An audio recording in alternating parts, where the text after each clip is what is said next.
Grabando.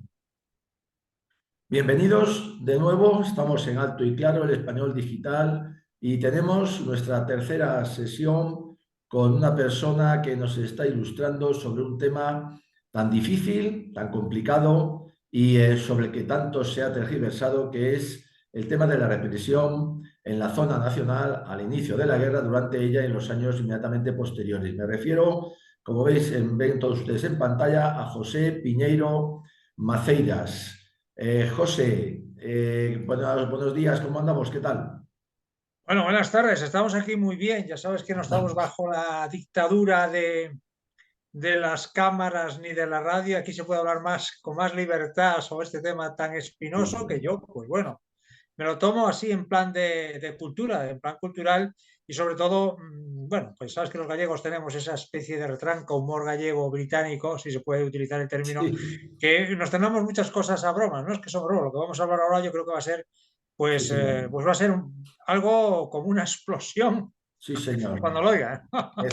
Decía no sé quién, yo leí una vez que la pérdida del sentido del humor es el primer paso hacia el fracaso. Así que no lo perdamos, tú no lo pierdes, como buen gallego que eres, lo tienes. Es un humor que a los de las otras partes de España nos es difícil entender a veces, ¿eh? Sí, Pero le llama la retranca gallega, no sé si será. sí, es verdad, sí, es verdad. Yo quiero decirle a nuestros seguidores, quiero recordárselos, se lo recordaré en cada capítulo, que Piñeiro Maceiras es, perdón que me he equivocado ahí, es, a ver, ¿qué le pasa a esto? Eh, he No, yo te perdido, digo perfectamente, ¿eh? ya, no, es que he perdido el de este. Bueno, es autor del libro La represión de Franco, persecución y normativa de la España Nacional 36-45. Es el libro que estamos siguiendo. Voy a intentar recuperar la carátula, la pondré mientras estamos hablando. Yo la Llevamos pongo yo, que es esta, ¿eh? Es esa, vale, perfecto, muy bien. Pues nada, yo lo tenía aquí, pero tu cámara enfoca mejor. De todas maneras, lo recuperaré. Es un libro que es el compendio de 30 años de investigación. Hemos visto ya una pequeña parte de él. Vuelvo a decir que aquí en estas conexiones vamos a ver solamente una parte, es muy sintetizada, pero hay que comprar el libro porque la cantidad de datos que tiene, la cantidad de verdades que dice en un tema que nadie había estudiado hasta ahora, y menos con esta profundidad, de verdad que es digno de tener no solamente la biblioteca, sino como cabecera. Y esto no es, José, ni peloteo ni nada, sino la verdad sin complejos. Hoy vamos a abordar otro tema. Es que José en su libro no deja de abordar nada por difícil y complicado que sea. Hoy vamos a ver que en la zona nacional, en esa primera etapa, una etapa también un poco anárquica, una etapa de cierto descontrol, se produjeron, no cabe duda, los, digamos, llamados paseos. Esos que fueron tan frecuentes, al parecer, en la zona del Frente Popular, pero aquí también hubo algunas. Yo quisiera, José, que tú este tema tan escabroso que no has evitado tocar en tu libro, y lo cual yo creo que te honra, como investigador de esa parte, nos ilustres sobre ella y nos la pongas en su justo término. Lo malo, malo y lo bueno, bueno. Al pan, pan y al vino, vino. José, adelante. Bueno, yo, los famosos paseos, como tú sabes, por militar, la razón por la cual se exponían los cadáveres castigados, puedo decir por castigados, no es una cosa que venga de la Guerra Civil Española ni menos del bando nacional. Eso es una falacia como tantas que han existido actualmente, ¿no? Eh, es una cosa que desde antiguo siempre o solía exponerse el cadáver del delincuente o del castigado a los ojos del público para que la gente supiera lo que le esperaba a las personas que cometiesen algunos errores o infringiesen la ley. Esto ocurrió en la Edad Media con la famosa picota, donde se dejaban los cadáveres, incluso los restos de cadáveres, a la exposición pública para que la gente lo viese en los caminos.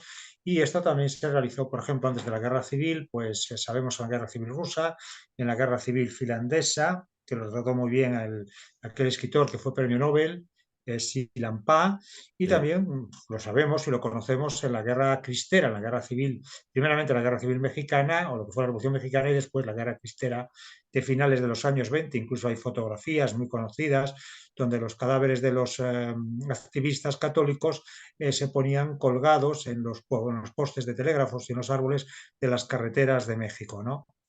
Es una cosa triste, lamentable, pero que hay que analizar, ¿no? Y entonces yo pues es casi mejor que me preguntes tú, yo te voy contestando porque este es un tema muy amplio, ¿eh? Perfecto, pues entonces vamos a empezar. ¿Hubo o no hubo paseos, lo que diríamos paseos, o sea, vamos a decir, ejecuciones extrajudiciales o extralimitaciones en la zona nacional en estos primeros 2 meses, tres Sí, sí, meses de lanzamiento? sí, sí, sí, bueno, pues hubo bastantes y sobre todo más que estas limitaciones, ejecuciones extrajudiciales ordenadas por la autoridad judicial que podían ser pues el gobernador civil o las personas que controlaban el gobierno civil con las delegaciones, como podían ser las comandancias militares, como eran pues el alcalde o los delegados de orden público en las localidades, ¿no? Y Claro. después ya los castigos ejemplares que llevaban a cabo las autoridades militares cuando veían que se había cometido una infracción, un delito, que podía ser también llevar aparejada la pena de muerte, que generalmente se realizaban las comandancias militares de los pueblos cuando se conquistaban. Se observaban allí las conductas que se habían tenido hasta el inicio hasta la llegada de las tropas nacionales, y en función de eso se podía castigar a algunas personas. Y después también la actividad de orden público, que la controlaba la Guardia Civil, era el poder militar en los pueblos, y también efectuaba de vez en cuando ejecuciones o castigos ejemplares. Claro, entonces ese tipo de ejecuciones de todas formas estaban controladas por una autoridad de orden, como podía ser gobernador civil o guardia civil, entiendo. Sí, sí, y el ejército también. También estaban controladas en cierta manera, ¿no? Y al socaire de eso se produjeron, porque era un tema muy delicado, o sea, no había una seguridad jurídica muy grande en aquella época, ni mucho menos. Entonces pues se cometieron pues bastantes extralimitaciones. Extralimitaciones, es decir, que aprovechándose esa situación de guerra, pues se cometieron o se ventilaron incluso cosas que no tenían nada que ver con la guerra, ni siquiera con las rivalidades políticas, sino pues, con deudas o con préstamos, con noviazgos, con celos, etcétera. Eso sí es Claro. correcto. Pero ¿es comparable ese nivel, digamos, de extralimitaciones con el que se estaba produciendo en ese momento en la zona del Frente Popular? ¿Sí o no? Oh, no, no, realmente no, porque el ejército desde el primer momento intenta paliar eso y aplica castigos, ¿no? Aplica castigos. Lo que pasa es que, claro, eran ejecuciones a lo mejor que se realizaban, eran de noche y pues bueno, no se sabía cómo se terminaba. Además, algunas personas se aplicaron la ley de fugas, se aseguraba que se habían dado a la fuga y no, a lo mejor los habían fusilado por la espalda. Esas cosas pasaron, no fueron muy abundantes, pero incluso hay datos estadísticos, como ya he comentado contigo, Sí. que nos acercan a cuánto puede ser esa cuantía. Pues entre extralimitaciones o ejecuciones en población civil, el general Salazar habla de 7.000 y algo, 7.100 creo, en el año 36, que es cuando se llevaron a cabo. Después en el 37 habla de 4.000 y después van descendiendo, ¿no? Y en la mayoría de casos yo creo que a partir del 37 ya no se deben tener más en cuenta porque son repeticiones. Aquí tengo un caso, por ejemplo, un caso aquí cerca de Astorga, que además cuando estuviste tú aquí, pues creo que pasaste por este sitio, está llegando a Astorga, la carretera nacional. Pues una persona que viene de un pueblo, que su cadáver aparece en agosto, generalmente aparecieron en agosto, en septiembre, agosto, septiembre, y en octubre algo también, pero en agosto, septiembre, y se hicieron pues al cabo de un tiempo, era un desconocido. Después en el 37 o más adelante la autoridad militar dijo que no era esa persona y venía pues de 80 kilómetros exactamente. Claro. La mayoría de personas eran desconocidas, y esas personas desconocidas generalmente, si se actuaba por orden militar, era para castigar, que se consideraban como elementos peligrosos, y era la autoridad militar o la Guardia Civil en los pueblos quien determinaba el castigo ejemplar, en el que participaron pues los grupos patrióticos que estaban en los pueblos, realmente las órdenes de la Guardia Civil, como era la Falange, las milicias ciudadanas, que eran apolíticas, o la Comunidad Tradicionalista, las Juventudes de Acción Popular, etc. De ahí se habla mucho de la participación de la Falange, no, sino simplemente que la Falange era el grupo político más potente y más populoso de toda la nacional y por lo tanto se vio obligado en muchos casos a participar en estas actividades. En algunos otros casos muy limitados, la verdad, pues lo hicieron ellos voluntariamente, pero en la mayoría de casos fueron por orden de las autoridades militares o de las autoridades civiles que dependían de las autoridades militares. Claro, de alguna manera entonces podemos hablar de cierta justicia expedita, pero la palabra extralimitación que yo he empleado a lo mejor no es la más correcta porque puede dar lugar a confusión, No, ¿no? estas limitaciones hubo, pero estas limitaciones se intentaron cortar por lo sano, si se puede utilizar esta expresión, porque ya desde agosto se empiezan, ya notamos, observamos, yo he observado ya castigos ejemplares que se aplican a milicianos de Falange, precisamente, que se van, que se exceden en las limitaciones. Y desde luego hay aquí un dato del general Mola, fíjate que se habla tanto mal de Mola, pues Mola creo que es el 11 de agosto del 36, no sé si lo tengo por aquí, dice textualmente que está obligado, mira, eh, dice concretamente que ha llegado a su conocimiento que se están realizando detenciones sin autorización y se cometen homicidios y ordena automáticamente que todas las detenciones sean por orden militar, por orden escrita y que está dispuesto incluso a ilegalizar las agrupaciones políticas que participan en estos actos criminosos, ¿no? Claro, Y lo claro. repite también a finales de, del mes de agosto, que es cuando fue más importante, con septiembre más esa violencia en la retaguardia nacional. O sea que van poniendo coto dentro de lo posible, es una situación muy difícil en cualquier caso. Hay una cosa muy importante, yo quería saber, ¿quién ejecuta esos fusilamientos? ¿Qué ocurre con el cadáver? ¿Dónde se deja? ¿Queda allí? ¿No queda allí? ¿Se recoge Bueno, luego? yo creo que lo mejor para que la gente quede apreciada, no se sabe. Los cadáveres aparecían por la mañana, después de levantarse para la ley marcial, desde las 9 de la noche, yo creo que era hasta las 8 o las 6 de la mañana, no se podía salir de caza, no se podía salir de casa. Y esos cadáveres aparecían por la mañana en carreteras o en lugares apartados, ¿no? Pero siempre a la vista. Yo llego a la conclusión, por lo que he estudiado aquí en la provincia de León, que donde hubo varios, hubo pues 400 o 500 de estas ejecuciones extraordinarias, que se utilizaba con carácter eh, de, eh, de, eh, de advertencia. De hecho, aquí cerca de Astorga, donde aparecieron más cadáveres, eran en los ayuntamientos que pasaba la carretera, que era más bien de izquierda, donde había ganado el Frente Popular. En los otros Ya, apenas aparecían cadáveres. Por ejemplo, claro. en el ayuntamiento de Riego de la Vega, incluso en algunos momentos, Vendala, el cadáver aparecía en el mismo lugar, aunque fueran en otros Ah, días diferentes, ¿no? Entonces sí, estaba sí. claro que esto era una orden que existía. Por ejemplo, en Riego de la Vega, en el lugar Las Cantarillas, aquí lo tengo, exactamente, fíjate, el 30 de septiembre de 1966 un cadáver, 20 de septiembre de 1966 lugar donde se encuentran Las Cantarillas, lugar donde se encuentran Las Cantarillas y después también, después otro, el 23 de agosto del 36, lugar que se encuentra las Cantarillas, pues un hombre desconocido de edad aproximadamente madura, entre 20 y 40 y 50 años o 40 años. Y lo curioso de todo es que los primeros cadáveres que aparecen que aparecen en agosto y septiembre se refieren más bien por el indumentario que vestían a personas que eran pues, revolucionarios o personas que eran jefes de sindicatos o gente peligrosa. Pero después, hasta octubre, hasta que llega Franco prácticamente, por ejemplo en septiembre, aparecen personas en las cuales se dicen desconocidas que vestían traje completo y zapatos, con lo cual me hace pensar que eran personas que se les acusaba de participar en la quinta columna como espías. No, es una teoría, pero yo creo que Claro. es verdad en función de lo que dice. Por ejemplo, incluso hay alguno que aparece con mono de trabajar y estas cosas. Y después se aparece, los documentos que aparecen aquí, pues se ve, por ejemplo, uno que aparece en este sitio de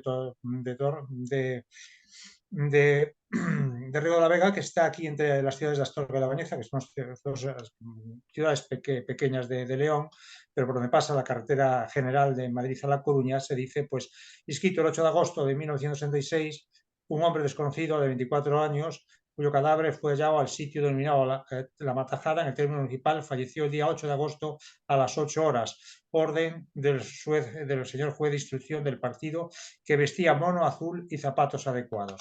Es decir, se ve que esto era un revolucionario o acusado de revolucionario, y después hay otros que aparecen, por ejemplo, que aparecen con vestidos concretamente, vestidos con zapatos y tal. Sí, por ejemplo, uno que aparece el 20 de septiembre de 1966 en el mismo sitio, en las cantarillas que hemos referido, dice que vestía traje completo, sombrero y zapatos adecuados, ¿no? Entonces se ve que se deduce clarísimamente. Hay varios ejemplos de estos que en principio fueron por los que consideraban revolucionarios como elementos peligrosos, posiblemente porque tuvieran o eran jefes de los sindicatos que se opusieron a los militares o Claro. estaban por el monte ya en plan rebeldía. Y en el segundo lugar, que es lo más triste y lo más dramático, fueron ya personas eliminadas por considerar que pertenecían a la quinta Claro, columna republicana. claro. Yo creo que hay dos factores, porque lo hemos hablado y yo quería que tú lo recalcaras para los que nos siguen. Vamos a ver, hay uno que hay una necesidad militar, entre otras cosas también, y de orden de imponer una autoridad en una zona que además todavía está revuelta. Y luego también me imagino que influiría en ese tipo de ejecuciones la llegada de noticias de la otra zona, que yo creo que a partir de 1 de agosto empezaron a ser noticias pavorosas no solamente incluso por prensa y demás, el cuerpo diplomático, sino también por los que se lograban pasar a zona nacional y que venían contando la barbarie que se había desencadenado en la zona Frente Popular. Esto podía incidir también más, como tú bien dices, en que había que dar un ejemplo expedito. Sí, además en las notas se puede deducir porque, por ejemplo, ya que estamos tratando el tema de León, que es un sitio que se puede utilizar como modelo porque es en el norte de España y hay un frente de guerra en la provincia que es republicano, y entonces lógicamente se entiende, ¿no? Que hay una necesidad militar de evitar que en la retaguardia haya alteraciones para perjudicar pues, la moral de la tropa, de los soldados, es una cosa Claro, pues experiencia militar y sobre todo de táctica militar estratégica, o sea, no se puede estar combatiendo, dar la vida y a 20 kilómetros habrá alteraciones o personas que te ponen en ridículo o que dicen que no estás combatiendo por los ideales, pues lógicamente eso se entiende ahora, a lo mejor no lo entienden las personas que son muy izquierdas, pero eso lógicamente desde un estudio, un análisis militar castrense, bueno, se puede justificar o entender, ¿no? Y después también efectivamente eso ocurre, pero eso ocurre a partir del 5 de agosto de 1966, que es cuando se tiene conocimiento de las primeras barrabasadas, y es una de las razones por las cuales el general Mola se muestra partidario de la guerra a muerte. Creo que es el general Vigón, pero eso lo veremos en otro capítulo, quien lo dice en un libro de la editorial AHR, que era de Barcelona de los años 50, prácticamente lo dice textualmente, y lo digo yo en el libro, que dice que el general Mola recibe todas las informaciones de la prensa extranjera donde se hablaba de estas barbaridades, y después más los informes que él recibía de la parte de su quinta columna que tenía lógicamente en el lado republicano, y dice, y tomó la consideración o la decisión fuerte en esos momentos. Es una cosa, claro. incluso por los documentos que yo he conocido de los gobernadores civiles, se dice efectivamente, se dice que a partir del 5 de agosto, dice, a partir de ahora las personas que no respeten las órdenes de la autoridad o infrinjan las leyes serán inexorablemente castigados con arreglo al Código de Justicia Militar. Se dice curiosamente Código de Justicia Militar. Y yo quisiera hacer un paréntesis, hablar que el bando de guerra 28 de julio de 1936, por el cual se extiende, hablamos ayer de él, la zona de la jurisdicción de guerra, toda la península, establecía en sus capítulos, y artículos, una diferenciación que la gente pues no lo ha entendido, pero yo sí la he interpretado correctamente, además con las ideas del general Cabanellas, que era el jefe, la Sí, persona que firmó ese bando de guerra, ¿no? Se decía textualmente que serán juzgados por procedimiento sumarísimo todos los delitos comprendidos en los títulos quinto, sexto, séptimo y octavo del Tratado Segundo del Código de Justicia Militar. Y me explico.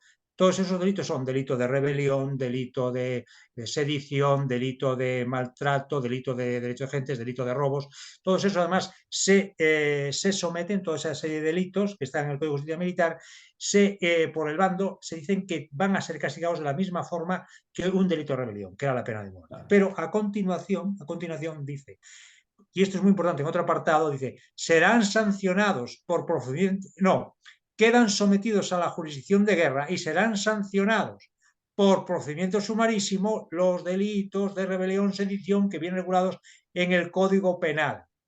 ¿Qué Ah, significa esto? Lógicamente, que los delitos de orden público, que eran los que regulaba el Código Penal como delitos de orden público, hablaba de los delitos de sedición, rebelión, pero desde el punto de vista de la ley de orden público, serían sancionados, no juzgados, ah, sancionados por procedimiento sumario. Cuidado. Quiere claro, decir que eran sometidos a una especie de procedimiento administrativo tipo sumario, conforme a lo que el artículo 170, que ya te lo he comentado yo a ti, del Código sí, Penal, del correcto. Código Militar, establecía que los tribunales de guerra, el Tribunal Consejo de Guerra, no se oponen a la existencia de otros tribunales gubernativos que actuarán conforme a sus peculiares fines. Esos son tribunales gubernativos. Ya, ya, ya, ya, ya. O sea, en cualquier caso, volvemos a insistir, hay que repetirlo, aunque nos pueda parecer hoy día muy duro, evidentemente, aunque hoy incluso en la guerra y más la legislación española no contempla ni la pena de muerte ni nada de nada, entonces sí se contemplaba, en la República estaba en vigor y además estas cosas se hacían solamente en el bando nacional o eran también en otros países que hoy consideramos tan civilizados y democráticos. Sí, sí, por ejemplo, en el Reino Unido, yo pongo en el libro algunos ejemplos de que en Oriente Medio cómo se aplicaban represalias por bombas y pues, o cometían fusilamientos, se llevaban a cabo fusilamientos. Esto es así, esto es una cosa que se llevó a cabo sin ningún problema. Y en la guerra civil irlandesa entre el Reino Unido e Inglaterra, pues las ejecuciones sumarias fueron abundantes, o sea, ejecuciones sin procedimiento previo, eso estaba claro. Claro, me dijiste también que en México se había dado también esta México y también yo situación. creo que en Filipinas, cuando llegaron los norteamericanos, Sí, cuando marchamos nosotros, creo que hicieron una represión muy grande y se aplicaron castigos ejemplares, eso está claro. claro, claro, claro, es muy importante. ¿Qué papel juegan, digamos, porque siempre como hay esta especie de cosa, la falange, el fascismo, estas historias, qué papel juega en este capítulo que estamos viendo hoy la falange o las milicias de retaguardia?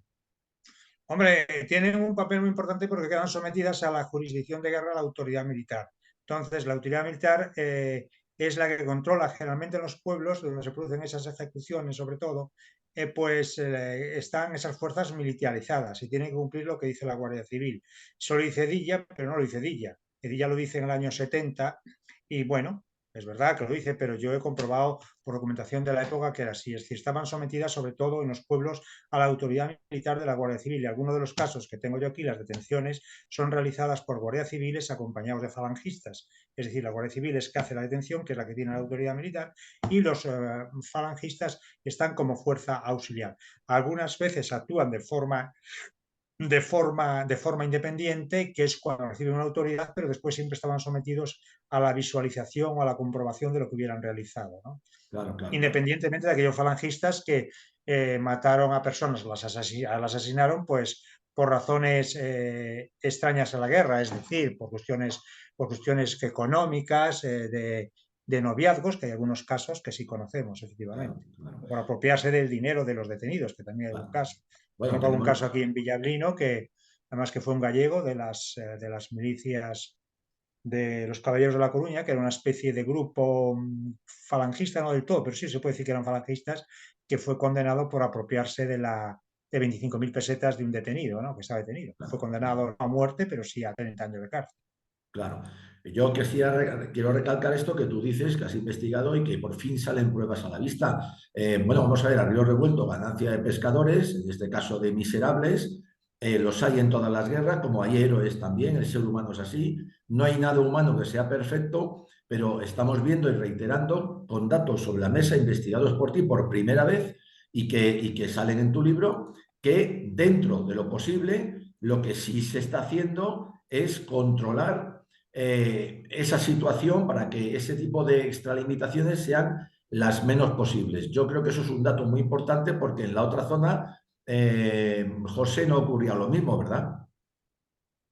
Hombre, el asunto que pasaba es que dependía de los sindicatos y de los partidos políticos del Frente Popular, ¿no? Que estaban muy politizados y eran muy radicales. Aquí lo que existía es que esto lo controlaba el ejército. Y el ejército, lógicamente, es apolítico, como tú sabes, aunque sea muy Claro, patriótico y tal, es apolítico. Entonces, a un militar, pues lógicamente, las disputas políticas no le interesaban y desde luego No, el militar lo que iba a averiguar, el militar era si esa persona respetaba la ley, la ley que ellos habían establecido, o sea, el bando de guerra de julio de 1936. Segundo, y si era un peligro, un elemento peligroso para el nuevo régimen, ¿no? claro, Pues ahí era donde tenía que actuarse pues con personas conocidas para responder de esa persona, que no se hizo en muchos casos, y las muchas personas que fueron detenidas salvaron la vida, otras no, como García Lorca, etcétera, pues pasaron de estas cosas que todos sabemos. Pero realmente la represión que se hace en los pueblos de Castilla y León, y también ocurre lo mismo en Andalucía y en La Rioja, es una represión desde luego que tiene una visión de las autoridades, pero a sus ocaires se cometen pues una infinidad de asesinatos y de desmanes para aprovechar la inseguridad jurídica que existía en ese momento, que se le pone freno en su momento. En el lado republicano esto se intenta hacer, pero no se puede porque no hay una autoridad militar. Y entonces, al haber una claro, autoridad militar, las barbaridades y las extralimitaciones son mucho más abundantes. Eso es lógico por regla, porque realmente no hay nadie que te controle. Es decir, claro. el mismo que hemos hablado, el mismo García Tadel escapa, huye de la zona roja. ¿Por qué? Porque los opuestos a García Tadel, como eran los anarquistas y los socialistas extremistas de Lago Caballero, no lo veían bien porque era un hombre de Prieto y posiblemente lo matarían. Entonces el hombre pues coge lo que había robado, lo que se había tenido allí en su checa y se Claro. marcha al extranjero y es detenido, como sabes, en las Islas Canarias. Quiere decir que ¿por qué ocurre eso? Ocurre eso porque no hay una autoridad No militar hay que duda. impida, lógicamente, eso. Claro.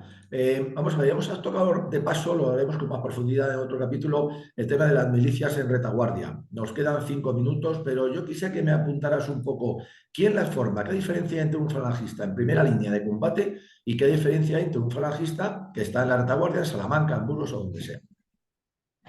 Bueno, la falange en primer lugar es el movimiento con más gente y es una cosa admirable que se tiene en la guerra. Es decir, muchísima gente se hizo falangista. Fue una cosa que por eso es el odio de la izquierda a la falange, por tener tantos voluntarios en primera línea Claro, y en la guerra, eso está claro, ¿no? Y haberles quitado la perita en dulce de llevar a cabo una revolución claro, proletaria, como ellos pensaban, lógicamente no pueden tragar a la falange, eso es así, ¿no?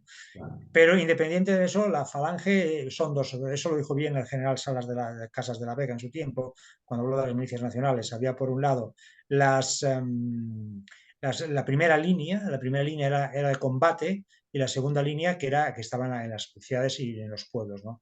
La represión de la falange, que llevó a cabo la falange, o sea, las actividades represivas, actuando según las autoridades, según orden de Claro, las autoridades, eso fue las milicias de segunda línea, sobre todo, claro, porque eran las que no podían, pues ya eran personas mayores o tenían algún claro, defecto físico y no estaban en primera línea.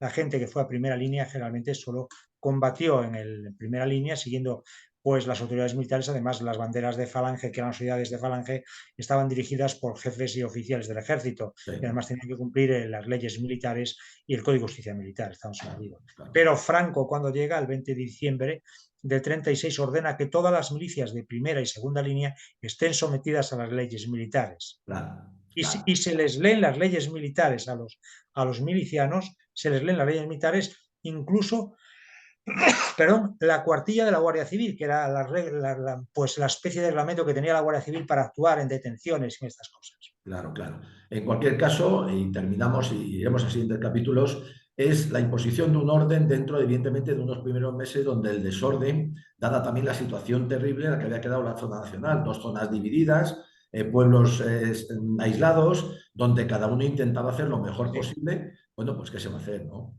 Bueno, incluso a mi padre, que lo definía muy bien con una palabra de que se inventó, que se utiliza, decía que fue una época, un tiempo climatérico. ¿A que no te- Y es verdad, fue un momento muy difícil, muy duro, Vale, ¿entiendes? vale, claro. No, yo creo que hay que entender las cosas simple, historia y que ponerse en el contexto. Porque si empezamos a mirarla de una manera o de otra, con los parámetros de ahora, pues nunca llegaremos a esa verdad de ese momento, de lo que tuvieron que vivir aquellas personas, unos pues con mejor suerte y otros con peor suerte. Bueno, Eh, quería decir solo que la Falange, una cosa si tengo tiempo, que Manuel sí, Levilla, cuando llega a la jefatura, pero también se hacen ya por otros jefes de Falange a nivel local, las órdenes que da a la gente de Falange es que no se pueden cometer barbaridades ni se pueden llevar a efecto detenciones sin la autoridad militar, ¿eh? Claro, ¿ves? y sin cometer castigo sin la supervisión de la autoridad militar. Claro, que eso da al traste con algún que otro, perdón, falangista que termina ante el pelotón de ejecución Y por no, no hay haber varios, hay obedecido esas varios, órdenes, ¿no? Claro. hay varios. Y en la cárcel varios también. En la cárcel también. Yo creo que eso es una gran diferencia. Muy bien, José. Muchísimas gracias. Te emplazamos para siguientes capítulos. Y aquí ya sabes que terminamos siempre igual. Españoles, viva siempre España. Viva siempre, viva siempre. Muchas gracias.